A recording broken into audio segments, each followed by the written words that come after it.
kazi hii nimeianza mwaka 2007. Ndipo nilipopata wazo la kilimo cha parachichi.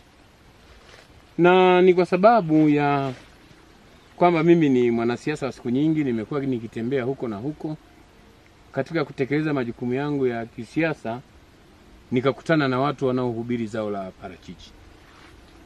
Lakini kutokana na changamoto ambazo zilikuwa zinanikuta kwenye siasa, changamoto za kiuchumi, na nilivyokuwa nazitafutia majawabu kutoka siku nyingi, majawabu hayapatikani. Na kutokana na